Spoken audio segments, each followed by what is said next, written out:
TheNation.com, in partnership with Wiretap Magazine, this week launched a new series called You Voted, Now What? A Young Voter's Guide from Grassroots to the Hill. And what it is these will be 10 profiles in which we will talk about some of the most active and inspiring young organizers and activists across the country. On the election day, we saw that 23 million young people voted and 3.4 million new voters came out. And so we were thinking, what can we do to channel some of that excitement, that idealism, that energy into continued activism?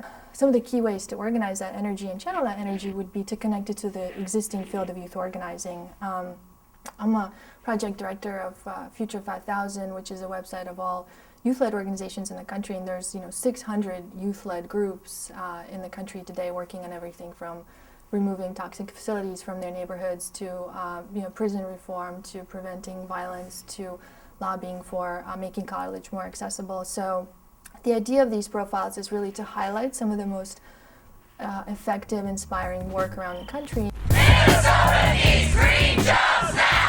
We had this huge National Day of Action. It was kind of like this huge mobilization of folks all across the country. We had over 674 events, over 50,000 petitions signed. We had like huge mobs of people gather in LA, New York, West Virginia, New Orleans, Atlanta. If we look at addressing climate change as a way to also address poverty, that we can really affect both of those in a really positive manner through promoting policies that will really provide investment in green energies and green technologies, and also working with communities that most need jobs, like low-income communities and communities of color throughout the country, working with them to ensure that they're in a place where they'll be ready to access this green economy as it develops. We talk about green-collar jobs or green jobs, and those are basically jobs that either help the earth or certainly don't hurt the earth. So instead of coal or oil or natural gas, you're looking at wind and solar. Those are different ways to create energy that don't harm the earth. And also, saving energy. So that's weatherizing buildings, putting more insulation in buildings, double painting windows, changing your light bulbs. But it's also localized food. It's food that doesn't have any toxins or unnatural fertilizers in it. So it's organic food and localized food. We're ready to invest in a green economy. We're ready for our green jobs.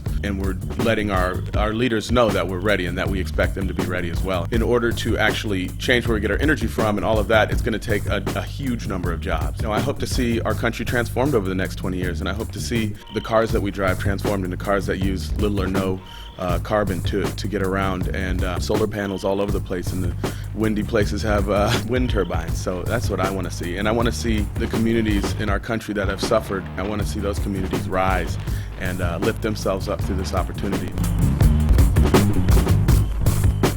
This tendency among young people, not just cater to their own needs or cater to the center of the country. I think they're really trying to build very broad and deep movements to enact some lasting change, and not just help certain demographics or certain individuals, but really make sure that the policies that we create, the changes that we make, actually affect the most vulnerable communities as well.